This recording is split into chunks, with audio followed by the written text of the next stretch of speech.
stating the obvious, that faculty and administrators are as diverse as our students. What one deems to be disruptive or dangerous, another one does not.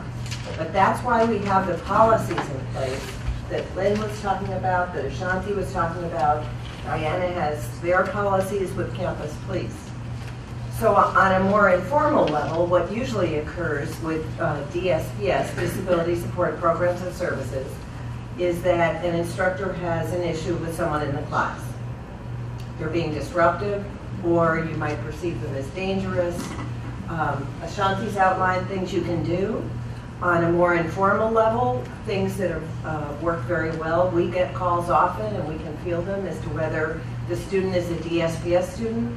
If they are, we certainly intervene with the student and the instructor. We do a lot of three-way meetings. We can intervene with a psychologist or psychiatrist and get things hopefully back on track and the situation's ameliorated. If a student is not signed up with DSPS, the thing you have to remember is that our services are voluntary. You know, we have had some instructors walk the students down, and that doesn't go over too well. You know, we can't force them to sign up with one of our counselors. However, I'd like to kind of, if Jonathan's in the audience here, Jonathan has a great system going with social sciences. I'm going to just tell you very briefly what occurs, and it seems to work beautifully. If an instructor emails Jonathan, because as the department chair, to say there's a student in my class that's acting out, or we just had one, there's a student in my class that is twitching like crazy and shouting obscenities. So Jonathan pulls in the people that he feels might be able to address the issue. And do you want to address it, Jonathan? So usually I talk to them and try to get a sense of how urgent the issue is, how much beyond what we might consider a normal range of behavior it is. It seems something that's exceptional, I contact Jill, because Jill will get back. I know Jill's very much on the spot. She'll get back to me even on a weekend and let me know that on Monday morning at 8 o'clock, you know, I can tell the instructor that there's going to be this support service, or that this student needs some help, and find out if they're with the SBNS or whatever. So basically, we're a microcosm of society. You know, yes, we have students who are mentally ill on our campus. Hopefully most of them are medicated and things are going well for them. But for those very, very few that aren't, probably the most wonderful resource we have is campus police. They are fantastic, and we're so very lucky to be in that position. The officers are PERT trained, which is Psychiatric Emergency Response Team. And if they can't assist in dealing with some of the mental health issues, they get all of the resources that students might need. All we can do is ask you to try to reach out to other people. You have to know you're not alone in this situation, okay? Which is the biggest fear that most people have. Right, and we want you to feel supported. You are supported. You have all these people here ready to support you, so don't suffer in silence, which many of you don't. What also happens with Jill, a lot of times I'll end up getting some of those emails to see if college police needs to get involved, which sometimes we do. If the person has, you know, something going on, and then we check, and, you know, if they are making threats that they might want to hurt themselves, we can go to their house, do wellness checks. We can, you know, there's lots of things and resources that we can do to assist the student to make sure that they get the help that they really need at that time. So. Can I just add? I'm going to be posting something for you on faculty web services. But if you put a student's name in an email, you have created a record, and that record is subpoenable in court. So if you're going to be sending emails to report things, be very careful to just report the facts. Jonathan's case, I would advise you don't even give a name, that you just Jonathan call you, or because if you create a document with a student's name in it that is shared in any way, it is part of the student's record. So I'm going to be sort of posting some guidelines on faculty web services for faculty. Just report the flat facts, no judgment, and remember you're writing something that could appear in court. So I just want to caution you about that. And my last comment is up on our website, the DSPS website, on the Mesa website, we do have a faculty guide. And in that, we address certain problems you might be having and how we can assist you. Just the last thing I'll say about Policy 3100 is that I know a lot of times people say, oof, wouldn't want your job in terms of student conduct and discipline. This is actually one of the most meaningful portions of the work that I do. When students are referred to me for Policy 3100s and have the opportunity to sit down and meet with them, this is an opportunity for me to connect with the student that I may not have otherwise had the opportunity to connect with. So I take the time that I spend with them very seriously and try to figure out what has caused the behavior and what it is that can be done in terms of sanctions in order to help support them to be better students. And sometimes that support means that you can't be here anymore, that you need to take time off. And I care about our students enough to do that if we really feel like it needs to get to that point. But I want all of our community to be supported. So sanctions are punitive, but they're also educational. This is an educational learning environment, and so everything that we do, or that I do, is designed to help our students grow. And in preparation for this presentation, one of the things that I asked was to kind of look through and talk about over the past year, how many of removal of disruptive student forms that we actually received. We checked several times. Over the last 12 months, I came up with 12. Which means there are a lot of things going on that are not being reported. And if they're taking place and they're not being reported, that means that as a community, we are not able to respond. And that means that at the point that I'm usually pulled in, that it is so far gone that it is very difficult to contain and address it. It starts in the classroom, and it has to move throughout this entire process for us all to effectively respond. And I know that we're sitting here, and I did want to note that Student Health Services is here in the audience. They actually just sent out an email today about great resources. They're very much a part of this process as well. Where's the form available, Shanti? The form is available on the website. So if you type in policies, you will see the removal of disruptive student form. You will see the academic sanction form, which is what we're getting a lot of these days, as opposed to the disruptive student form. But it is on the website. You can type it in, disruptive student removal or policies, and it will show up. My name is Judy Sundayo. I'm a counselor here. And I don't have a lot more to add except to say that there is a procedure here that works. I think it does need to be reviewed, especially given the national events that have happened. Is, like we said in the beginning, it can always be improved. It needs to be reviewed continually. But counselors are here as a resource. I've had many professors contact me, just call me and say, you know, I'm not certain whether or not this is an issue of concern. I've had art professors call me and say, hey, you know, I have a student that their drawings are concerning me. You know, they always draw a picture with knives in it, people being stabbed, and, you know, blood coming off and stuff like that. I've had English professors call and say, you know, I'm a little bit concerned because the essays that this student is writing is talking about something that's a little bit disturbing, you know, and they're not sure whether it means it's a mental problem or if the student is just a creative writer. So there are some judgments that sometimes have to be made, but if you have those questions, I'm here as a resource. We have lots of other resources here. Health Services is here. Because I'm a licensed clinical psychologist in California, a lot of times people will call me to ask me questions specific to mental health issues. And I have had a student that has had to be placed on a 72-hour hold here on campus who was having a psychotic episode.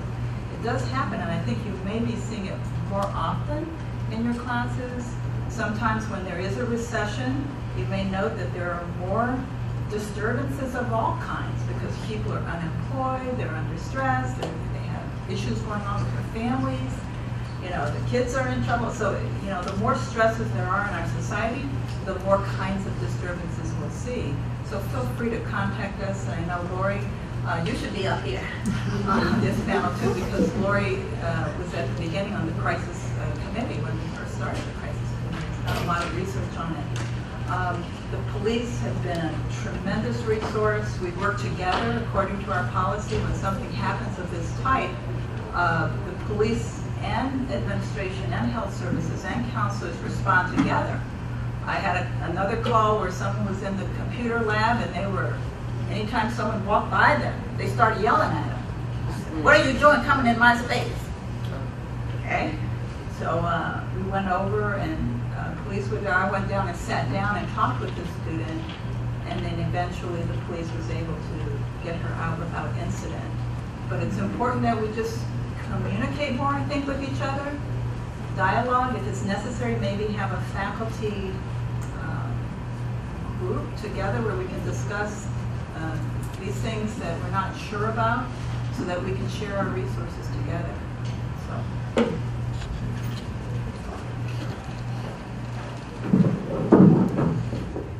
Well, I think we've solved all the problems. Thank you for coming. Have a book before you leave. I want to thank the panel. I think we have a lot of good plans out there for things to do. I think there's still concerns. We're going to have some Q&A talking about it.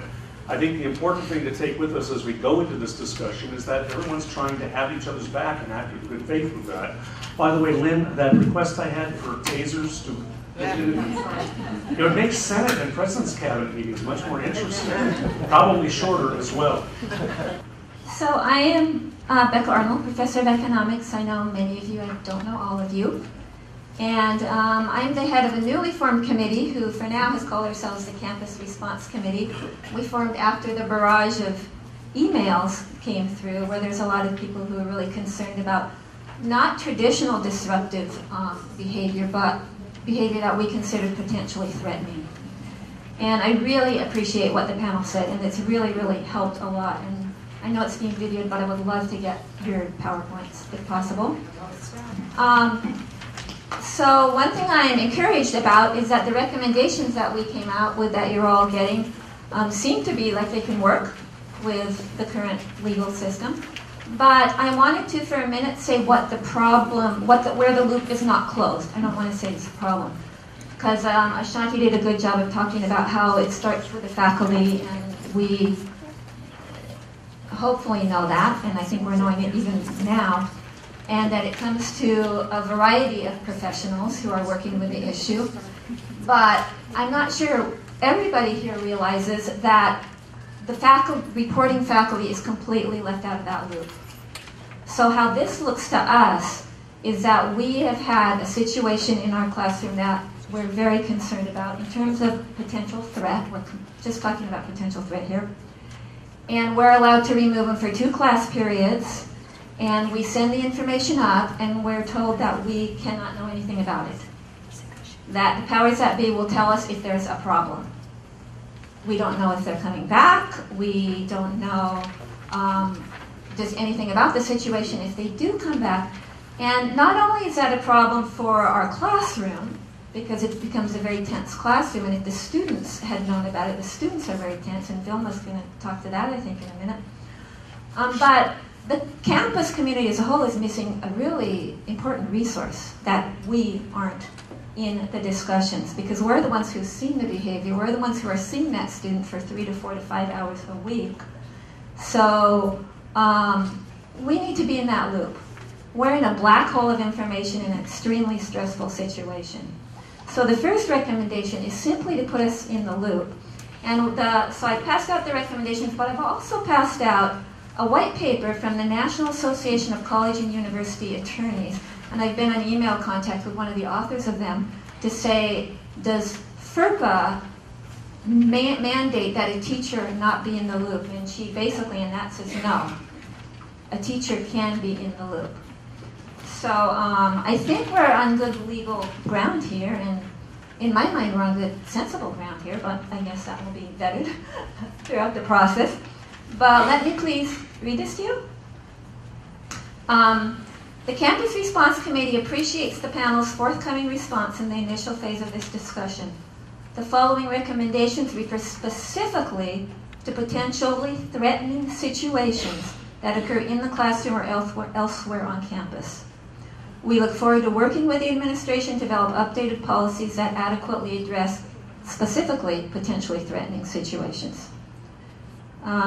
What I already said, the recommendations were developed after, as much of a review as I was able to do in this very, very short time. We all got together quickly, didn't we? And they recognize the key role of both faculty and staff, because we're also talking about librarians, computer techs, all the staff, as assets in recognizing and responding to students who display potentially threatening behavior. So 3 recommendations. Number 1, when a faculty or staff member reports a potentially threatening behavior, a threat assessment team be immediately established, which is what the due process that you were talking about, that we need to get them. A threat assessment team be immediately established consisting of police, mental health professionals, student affairs personality, basically everybody that already does this, that include the reporting faculty or staff member. The TAT would evaluate all pertinent information regarding the student and formulate an appropriate response. The TAT would act as expeditiously as possible, and the student would be removed from the classroom until the TAT determined safe return was recommended.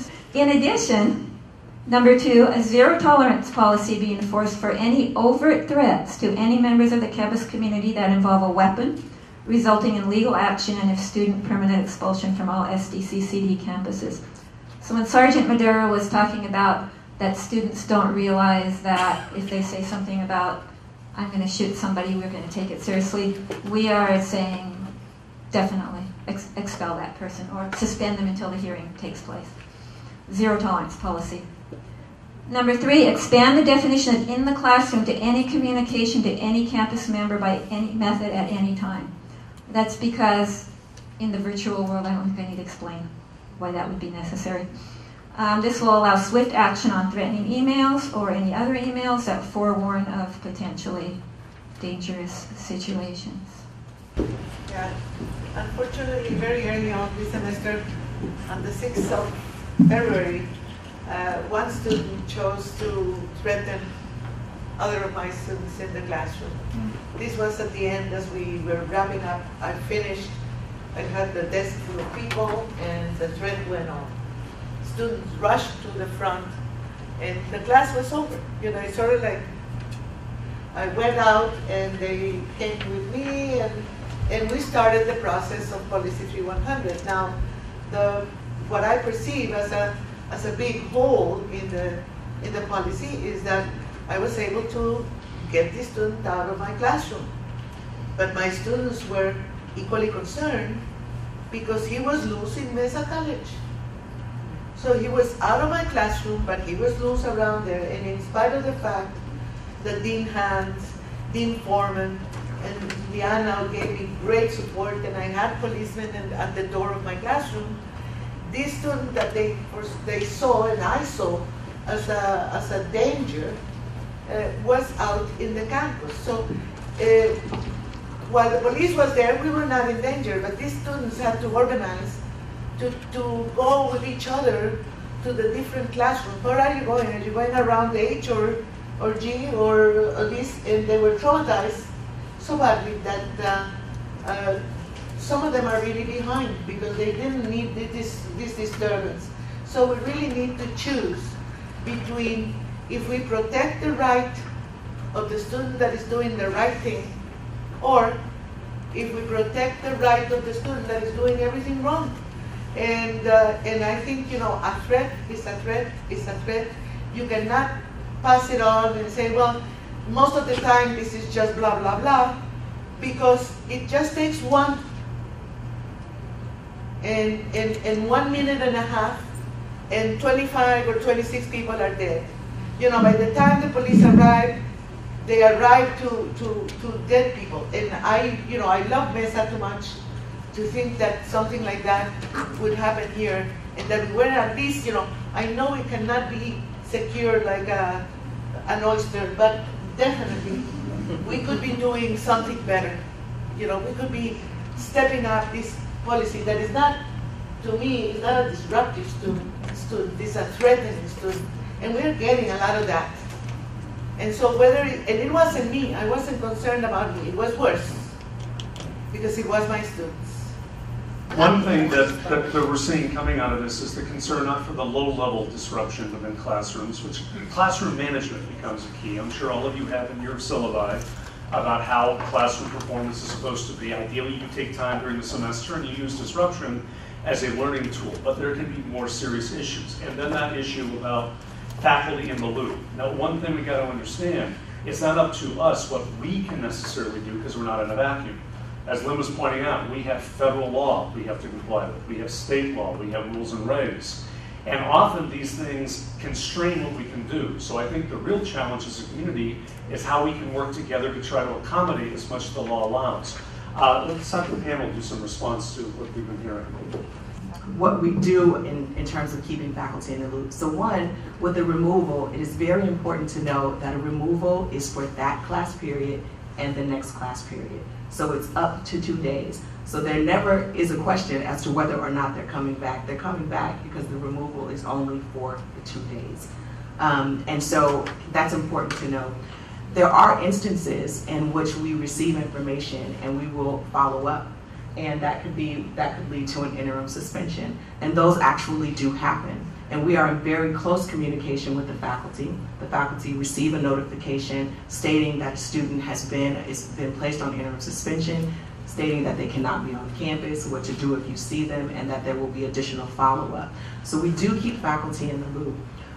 In addition to that, as was mentioned, I know that it is difficult to hear, especially when you're receiving end of it, but in terms of threats, we have to substantiate the threat if we're going to move to an immediate suspension. And so we have to do some investigating. We have to have something, because what we would be doing in essence is denying the right of a student to attend campuses without any background or supporting information. So there's a lot of work that has to be done to validate that threat, and which would lead to an immediate suspension.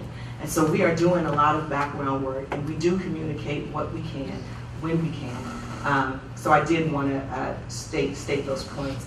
I think the whole notion of a threat assessment team, I think it's incredible. It's a great responsibility, and I think what often happens on many college campuses is we create, or threat assessment teams are created without the proper structure, and so we think that we're doing good by students, but we're not, because we don't have those proper structures set in place in terms of timing and what that means, and making sure we have the right people in the loop. So I think that is certainly a direction that the campus could go in, but we have to do it responsibly. We can't just put a team together without policies, procedures, and guidelines for what that means, because those things are what's going to be held up to the light when an incident occurs. And so I think it's a great opportunity for additional discussion.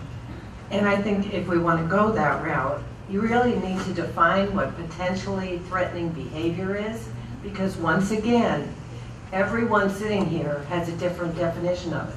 So what's potentially disruptive or dangerous to one faculty member is absolutely not to another, and there are many anecdotes to back that up. And I know there's a question here, and there was a question of whose rights, what do we choose? And I really hope this doesn't become a question of choice, because I think our goal and commitment is to uphold the rights and responsibilities of every member of our community. And when I'm working, I don't see it as a choice. I think that we can do both. And once again, it's not we choosing. We were not living in our own little vacuum for what we can or cannot do. If you're a private university taking no federal funds, you've got a lot more options. But we've opted to work at the most inclusive, open, front line of education of higher ed in the United States, the California Community College System.